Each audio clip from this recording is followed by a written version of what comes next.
If you are busy, and dare I say that's pretty much all of us these days, then this podcast episode is absolutely for you. I'm your host, Aoife O'Brien, the career and culture strategist for global leaders and teams. And you're listening or watching the Happier at Work podcast, which is the award-winning career and culture podcast.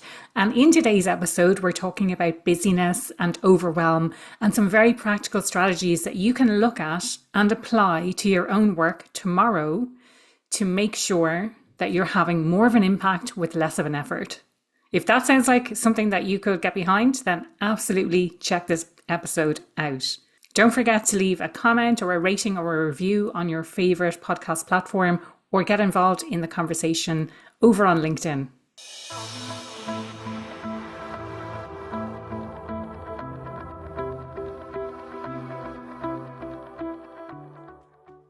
James, you're so welcome to the Happier at Work podcast. I'm really looking forward to this conversation. I know we had the opportunity to meet in person at the Tech Summit, and I've had the opportunity to read your book as well. So I would love to know, for listeners, a little bit about your background and how you got into doing what you're doing today.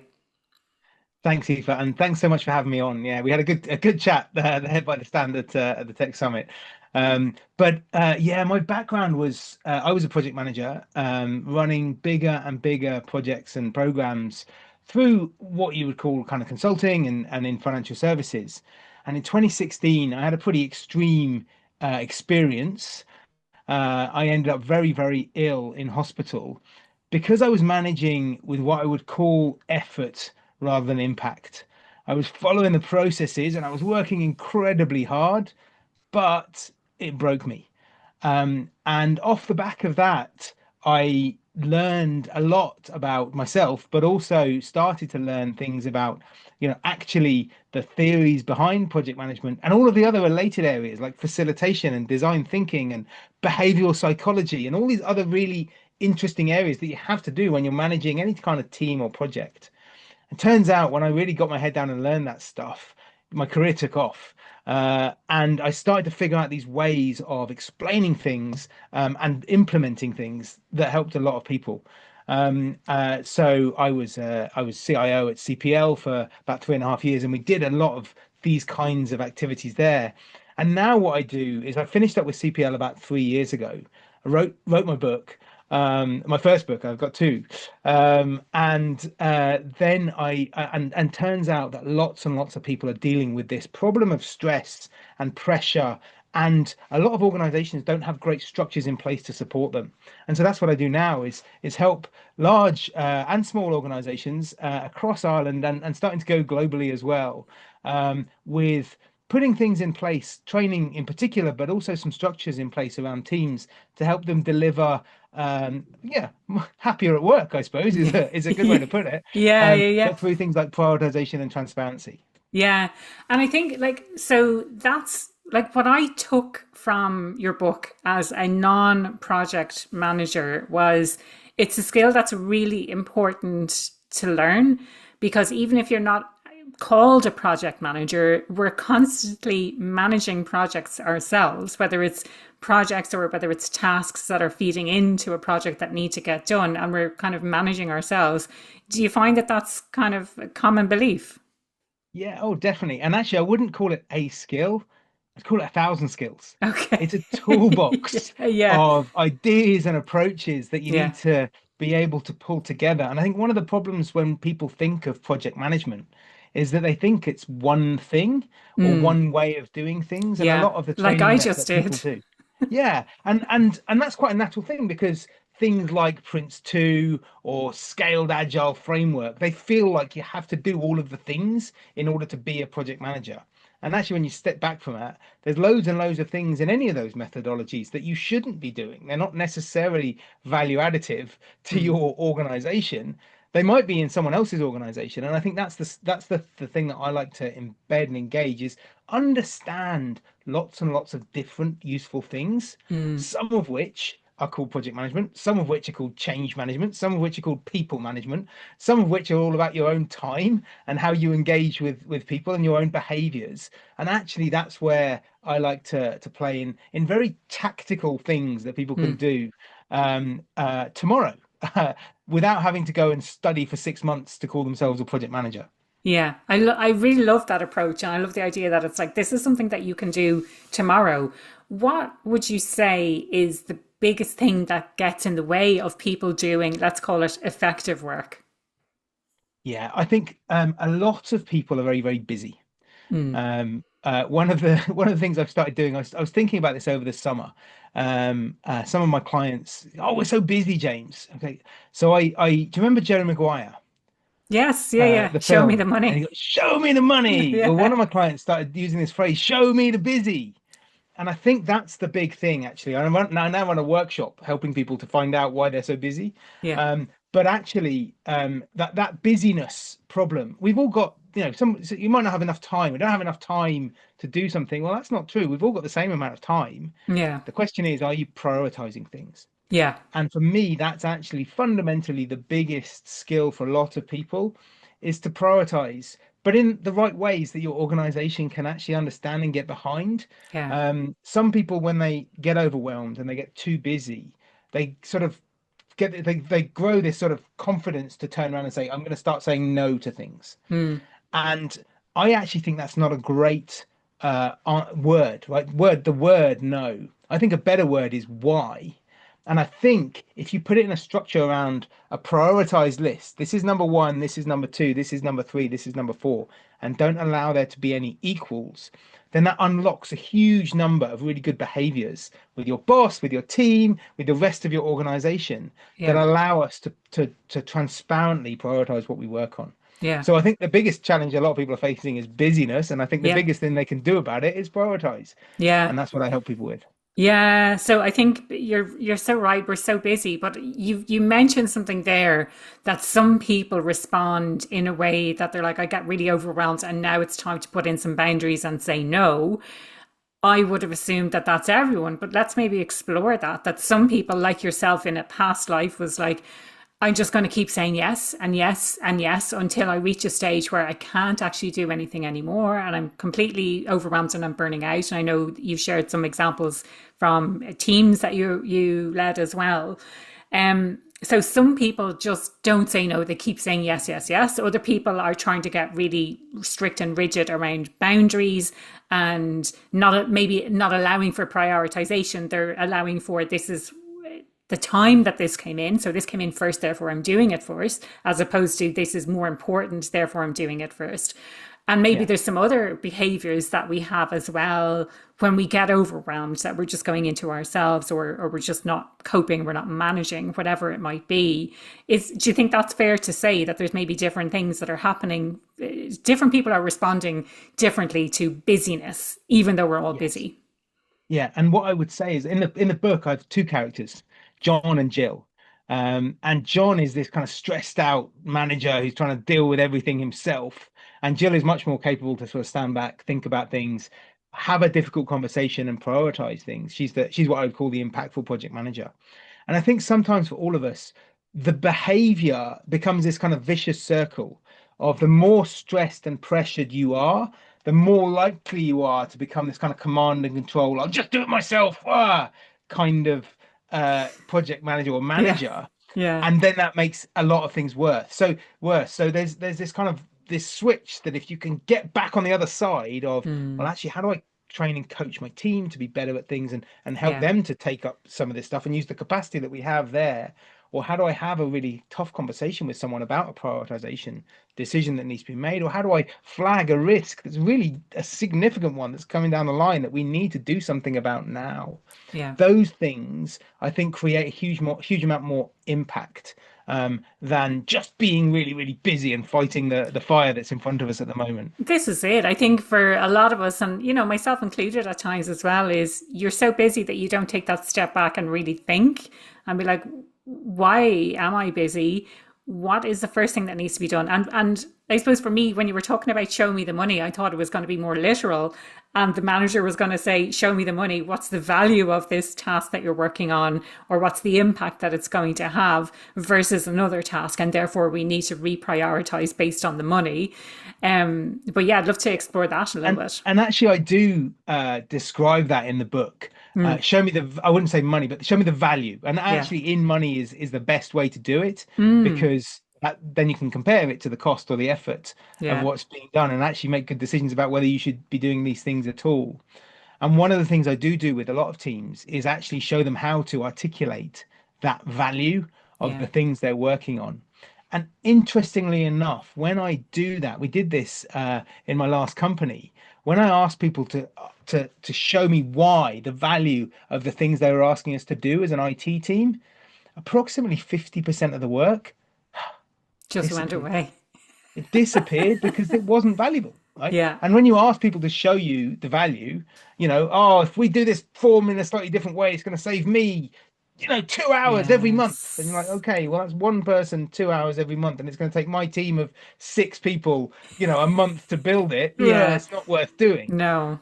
Versus something that has a much bigger value, maybe it impacts 1,000 people and it Mm. saves them 4 hours every day.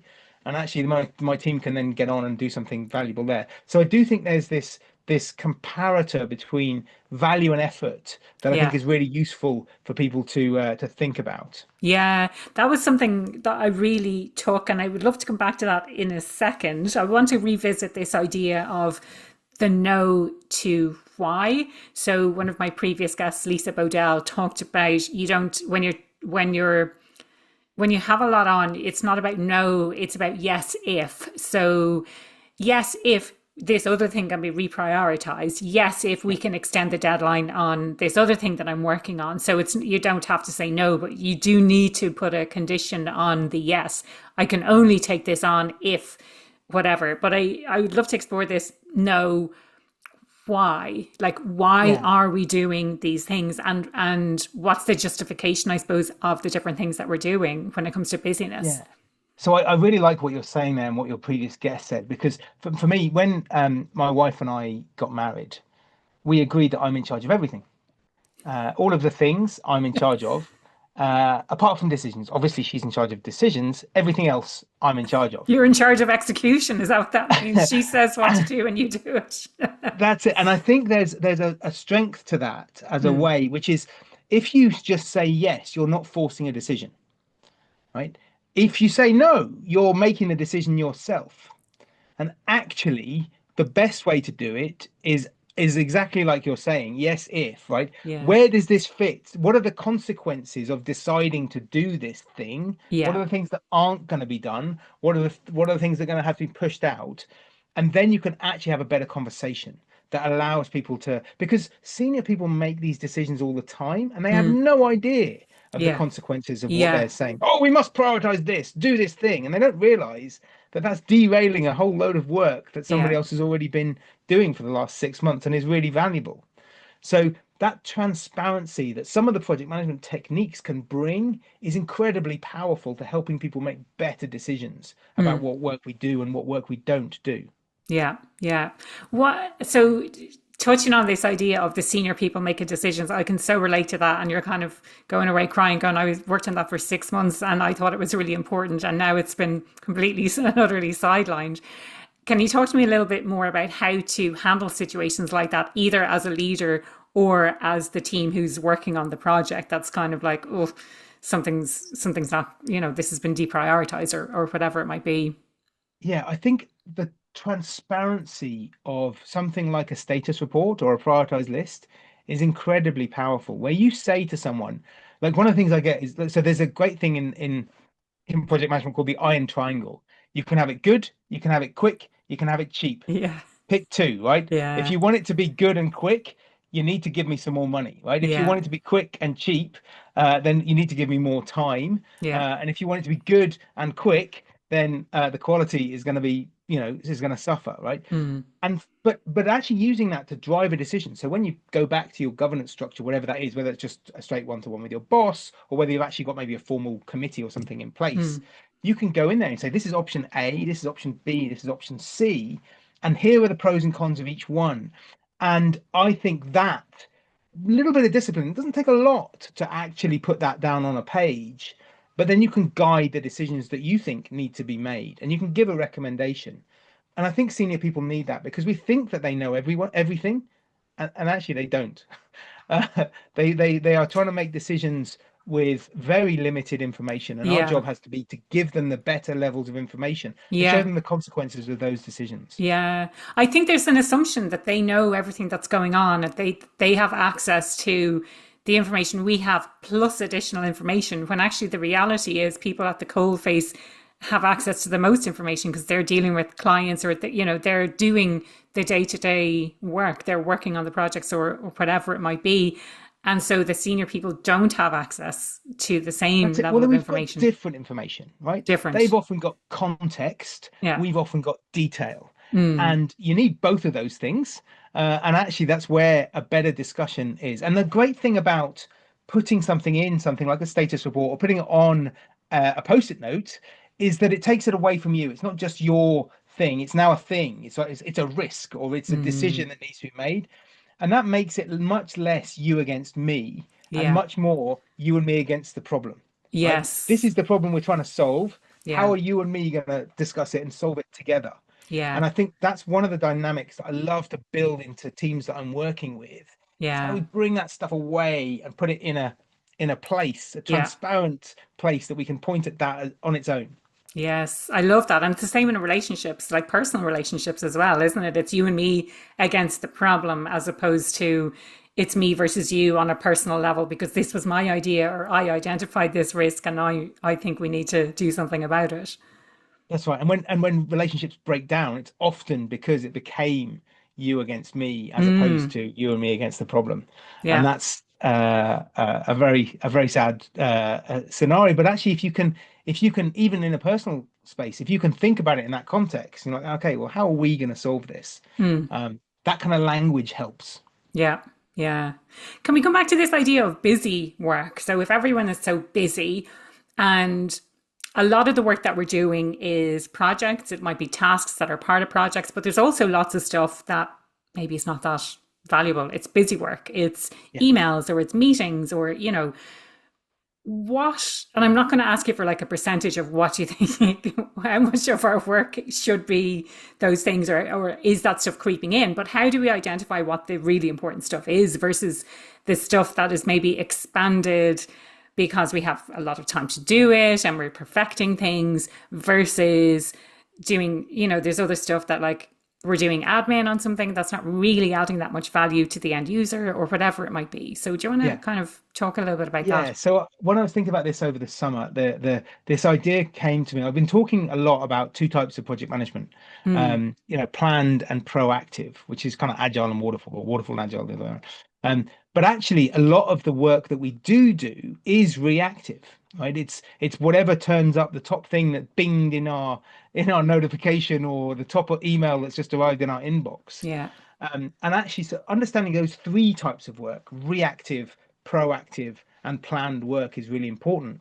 And the workshop that I've started doing with teams is like, well, write down all of the work.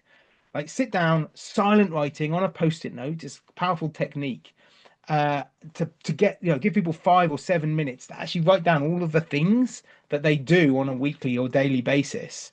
Get them down, and then you can cluster them using a design thinking technique called affinity clustering. You can see the whole team's work up on a board. And then the new thing that I've started doing is going around that work and saying, well, what should be reactive, what should be planned, and what should be proactive? And therefore, how much capacity do we have for the proactive stuff, which is our to-do list? Mm. So actually, it's really interesting when you start to do that, because then you can deal with these things in different ways.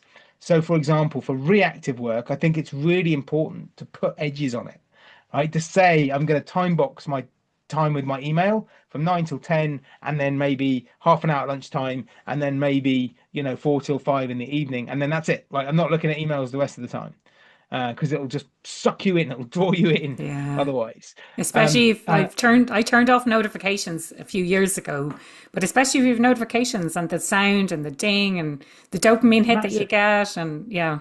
Yeah, it is. And I think there's a tendency, there is, you're right, it's a psychological, almost Mm. primeval thing that Yeah. you get your dopamine hit Yeah. from replying to an email and that firefighting stuff. But I think if you can do something like that, where you see and you box things and you're really clear in your time how it's being spent, then you can start to have this better conversation about prioritization and Mm, not wasting times, or which things should be delegated, or which things should just be not done. And being a little bit more formal about that can make a big difference to the outputs and the quality of the outcomes that people generate, but mm. also to the stress levels that they feel. Yeah, yeah, yeah. Because I think, yeah, people do. Like you get stressed, and maybe you're spending way too much time in this reactive mode. And I think a lot of people are that they're not spending their time, their good chunk of time in the pre-planned, proactive stuff. Like you say, that's my to-do list. When's the last time I looked at my to-do list? Am I just responding to what's coming into my inbox? Which, let's be honest, is easier It sometimes to is. do because we don't Yeah. have to do the thinking. A lot of the stuff can be mindless, whereas the others might require a chunk of time to actually move something forward on it. Yeah. But if you can do it, it's the long-term value is there. One of the things I love doing is going out for a walk Mm, and actually thinking through that bigger problem. Okay, how do I move that thing forward? Time, give your brain some space to do it, and that's okay. That's work. It is yeah, okay to go for a yeah, walk and think about work.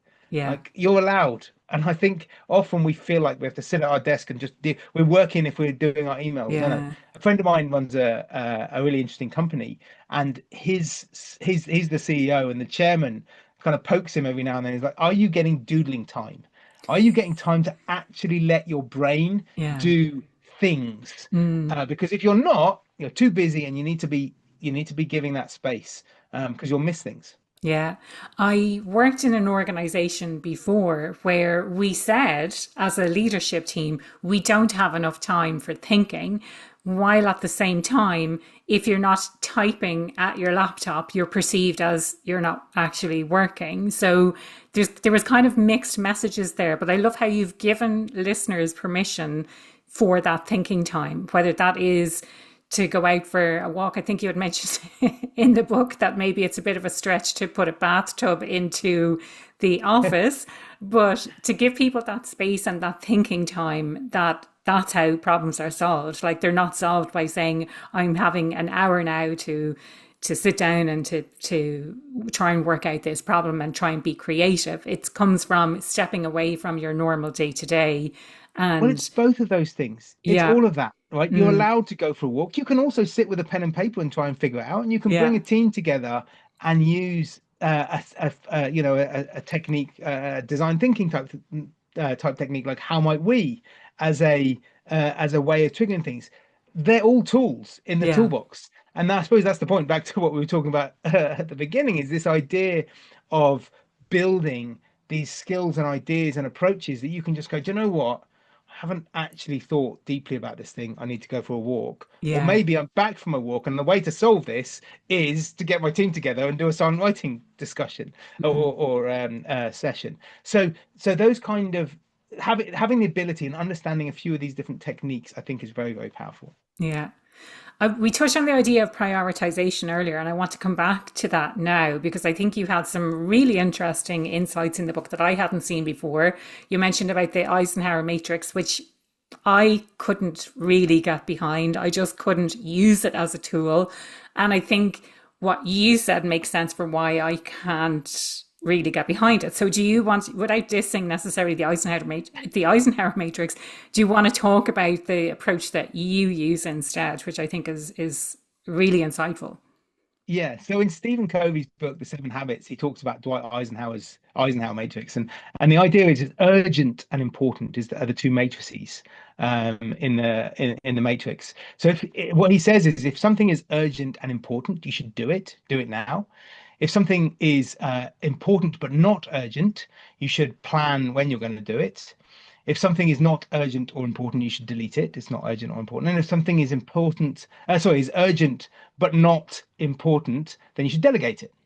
And I disagree with three-quarters of the Eisenhower matrix. It's actually a bit easier when you read it in the book because you can see the You could things. see it. So Yeah, when I'm yeah. just describing it, but for me, if something is urgent and important, my first thought is, can I delegate it? Right? I'm a manager. I've got a team of people. If I can delegate it, hooray, I'm giving them an important thing to do. This is good. Mm. Now, if I don't have someone on my team who can do that thing, I'm going to do it. It's urgent and important, but I'm also going to take a note. How do I build some capability in my team so that next time this kind of thing happens, I've got someone who I can delegate it to? If I get something that's important but not urgent, same thing, but this time it's different. This time I've got time. It's not urgent. So actually, in that moment when an important thing comes, I want to use that as a teaching opportunity. How do I get someone on my team, show them how to do this important thing that we're going to have more of in the future, so that next time again they can delegate. Sorry, I can delegate to them. If something is not important or urgent, again, I actually agree with this part of Covey's work that we shouldn't be doing it. But the thing that really gets my goat is, why is Dwight Eisenhower or Stephen Covey telling us to delegate unimportant rubbish to our team? Mm. It's not important. Whether it's urgent or not, don't do it. And unfortunately, I think that bit of the Eisenhower matrix is where so much of the bad decision making and lack of prioritization happens in organizations. They find something that's urgent and they just delegate it instead of Okay. really going and having a proper Doesn't need to be conversation. done at all. Yeah. Exactly, right? And asking why is a very powerful way of doing that, because you go and Mm. ask why, you might find out that it's important and urgent, and therefore it's okay to delegate it or do it, right? But if you don't know why it's important, then actually that's a very good question to ask, and that allows you to then start to bring this stuff together and transparently prioritize it. Mm. I love that. You mentioned earlier, and this is in the same context of the prioritization. Is it the effort versus the value? Is that the Yeah. matrix that you have created? Yeah, so I like this idea of Yeah. prioritization based on value and effort. Yeah. So if we go back to my sort of favorite, my best project management guru, I think is actually Baloo the bear from the Jungle Book. Yeah. Yes. Yeah. Yeah. Um, Who so doesn't love the he Jungle Book? In his song, The Bare Necessities, he says, when you pick a pawpaw or a prickly pear, if you prick a raw paw, well, next time beware. Don't pick the prickly pear with a paw. When you pick a pear, try to use a claw. But you don't need to use a claw when you pick a pear with a big pawpaw. And he's talking about value and effort, right? A pawpaw is a papaya. It's a big, juicy, yummy thing. Mm. Pick it off the tree, break it open, eat it. High value, low effort. Hooray. Prickly pear, much smaller, much spikier, not very much value in it, much harder to use or to do, low value, high effort. And if you're looking at those things, if you're using that to look at all the work you're doing, all of a sudden the clarity starts to be easier about working on the high value, low effort things. And here's the interesting thing about stress, and bringing it back to the title of the podcast, being happier at work.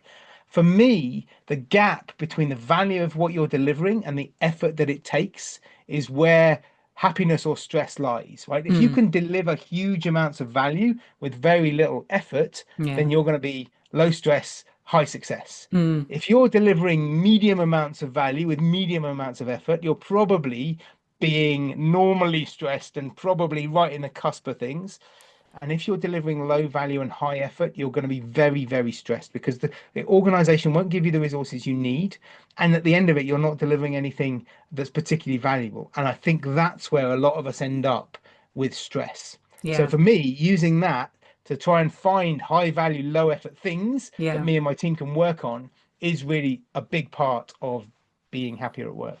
Yeah, I love that. And like we could argue in terms of the effort requires that different people with different strengths will require different efforts, which I suppose, completely separate conversation of who needs to be doing which roles within a team or within a project. But coming back to this idea of value and understanding the value of what it is that you're working on, if someone is a leader of a team, but they're not really clear on what the overall value is or the expectation is, any thoughts on how to uncover the value of what the team is working on? Yeah. So it's that big word, why? Mm. Like if you ask up the chain, why are we doing this?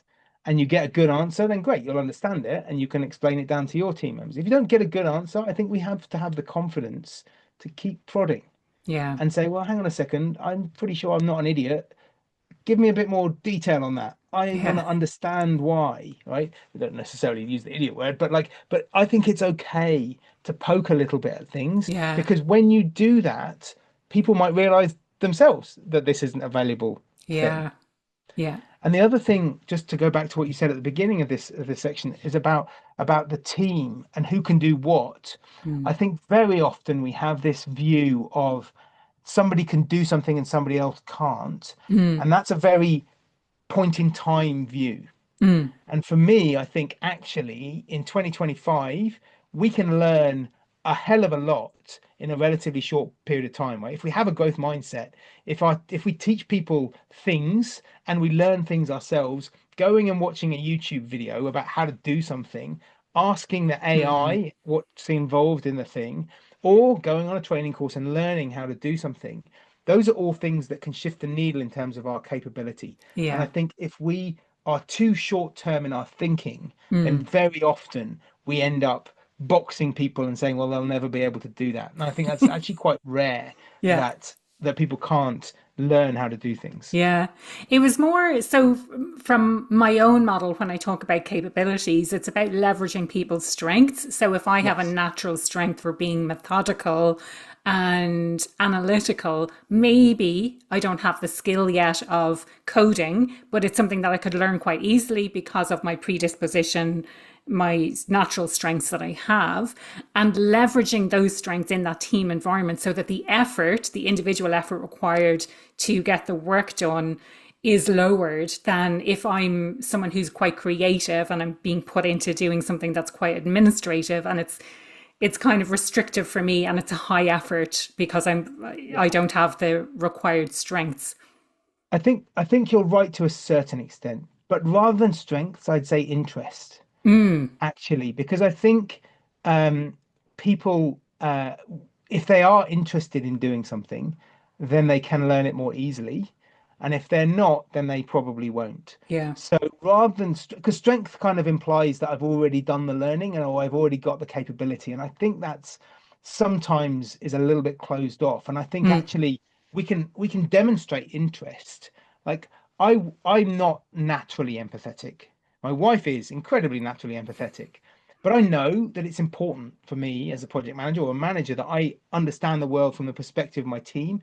So I use tactics and ideas, and I mm, have done for 20 years, to help me pretend to be more empathetic to start with. yeah. And actually now it's very, very natural to me. And I do have those kind of feelings as well that come. Mm, But that's a learned behavior for me. yeah. That's not necessarily a learned behavior for some other people. And I Yeah. think I think that's the idea of growth mindset is you see Mm, a gap or an area that you see you need to get better at, yeah. and then you work at it and Yeah. getting better at that thing. And the And I the think that's effort required comes down then. So maybe when you first started showing empathy, it was like this is actually hard because it's not a natural ability that I have. But now that I've learned it, actually the effort required has come down quite a bit. And yeah, the that's it. value And is still high. exactly right. So for example, you might see me. I might sit like this with my finger over my mouth, right? That's me knowing that it's your turn to speak, and it's really important that you speak, and I need to listen to what you're saying, Yeah. and essentially quieting that voice in my mind that says, Mm. James, you've got a good idea. Quick, tell everybody. You've got another Yeah. good idea. Quick, tell everybody. Right. And I think just doing that sometimes for me, even now, 25 years into my career, I still do that because I do know how important that is Yeah. for me as someone who is full of ideas. Whether they're good or not is another question, but full of ideas, is giving other people that chance. Yeah. Yeah. I think those can be learned behaviors. Yeah. The physical act of putting a finger on your mouth while you're speaking to someone so that you don't actually open your mouth. I love it. Yeah, yeah, yeah. Brilliant. Tactics, very tactical stuff that you It can just is. do tomorrow. Yeah. Yeah, yeah. Yeah. Any other tactics that maybe we haven't touched on during the conversation? I'm sure you have like 1,000, but anything that's sort of pressing that's coming up a lot recently. Um, I do think in terms of I mean, actually a good one actually that we've started using that I don't cover in the book, but is a nice one. Is kind of a build on a lot of the workshops that I run. is you do the workshop and you kind of, I use silent writing and affinity clustering, some of these techniques to get good ideas. But there's a brilliant three-word phrase that I picked up from the world of design thinking. How might we? Mm, And once I've kind of gone and listened to people and got loads of post-it notes together and actually got a list of things that we need to look at, that phrase, how might we XXX, whatever the XXX is a very powerful way of having a discussion that's positive, proactive, and inclusive. yeah. And I think just using, again, language, I think is really important. So yeah, I'd start using that phrase, how might we, Yeah. more often.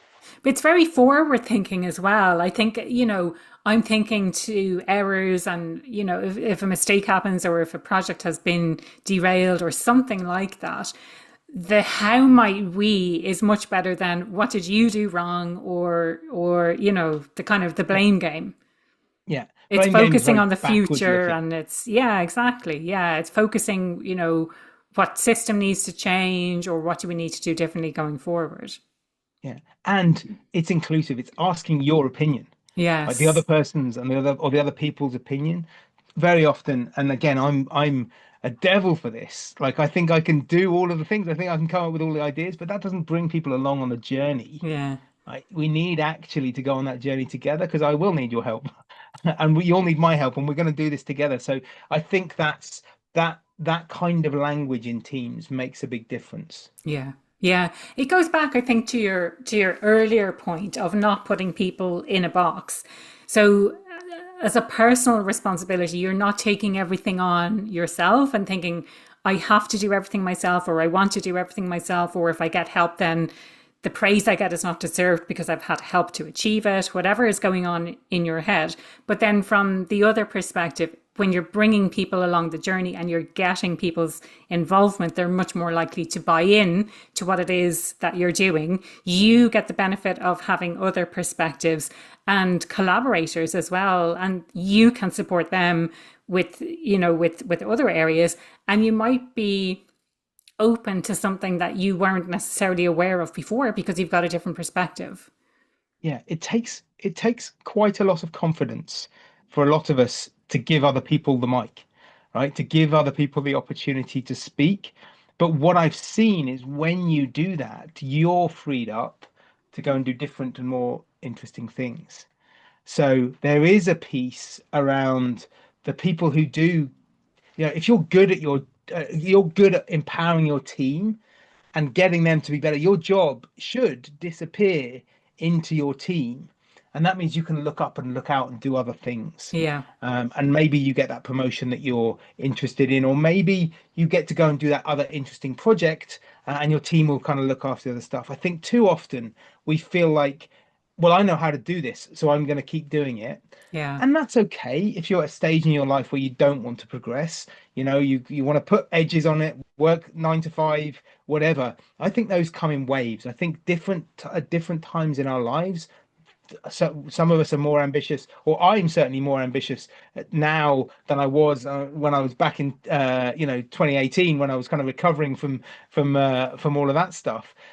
So for me, I think there's these waves that pass, and I think if we can delegate and give ourselves opportunity to look around, that takes confidence, but Hmm. it does create opportunity as well. Yeah. I love that approach. I mean, for me, and I suppose the reason that I wrote the book, and one of the things that I really love doing, which kind of comes back to this question about being happier at work, is this idea of building a capable team Hmm. and taking the team that we already have and using encouraging them, giving them opportunities, giving them coaching and training and mentoring and letting them make some mistakes, but then guiding them as well. Yeah. That thing around building capability in a team, I think, is probably the mindset that I'd love to get across to Yeah. more and more people. Yeah, I think it's such a valid point. People are leaving an organization and they're like, I've been here for like 20 years and I've had the opportunity to build teams and and like I've seen a lot of them where they're like, and the building teams and building teams. I would argue that most people don't get to build their own team. They inherit a team that already exists. And maybe they have the opportunity to hire someone into that team, or bring someone in from a different team to join the team. But for the most part, we're not kind of building a team from scratch. And sometimes that's good and sometimes it's not so good. And so having this mindset of now, how do I elevate the capability in the team that I already have, rather than thinking, oh, what am I going to Yeah. do with this team? I can't do Yeah, it's the anything. difference between starting from scratch Yeah. and, continuously improving. Yeah. Back to the project management stuff, it's the difference between waterfall and agile, right? The agile Yeah. stuff is just making it a bit better every day, as Yeah. opposed to having a long-term plan for how this team is going to build. Yeah. I might be stretching a metaphor a little bit there, but I do think there is something in how do I help people to be a bit better tomorrow than they were today, Yeah. less stressed, more impactful, and creating better outcomes, Yeah. because that's going to have a good impact on them as well as me. Yeah. Love that approach.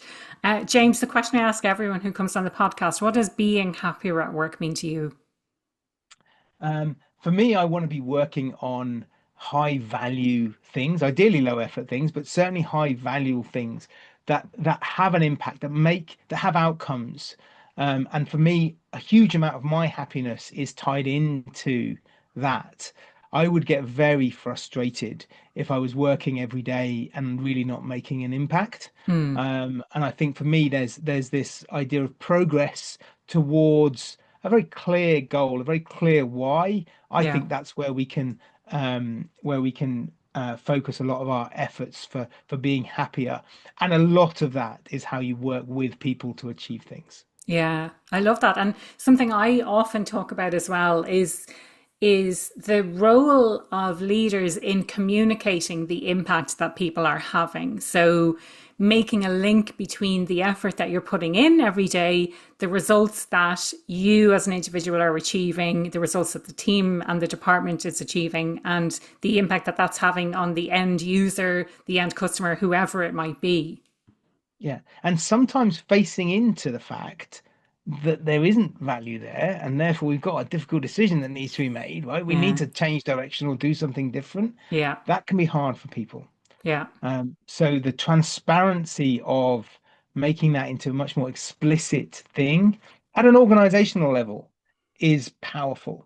And I Yeah. think it's all tied up with motivation and empowerment and all of these wonderful things that we talk about. But the tactical approach of just having a prioritized list with an Yes. estimated value against each thing Yeah. is incredibly powerful. Yeah, Pawpaws, not absolutely. prickly pears. And if people want to reach out, if they want to find out more about your work, what's the best way they can do that? Yeah, I'm on LinkedIn. That's my main social media, although we're going on to the other ones and we're starting to do some videos and things elsewhere as well.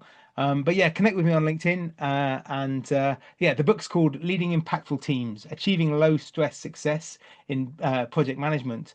And it's for anybody who's managing any kind of project. You don't have to be a professional I project would manager. agree with that, that, it's for project managers, but as a person who's not a project manager, but who manages projects, am I saying that right? Um, I took so much from it as well. Like I learned so much. So definitely check it out. Thank you so much for your time. I really, really enjoyed this conversation, and we definitely could have gone on for another few hours. Thanks, Aoife. It's been a lot of fun.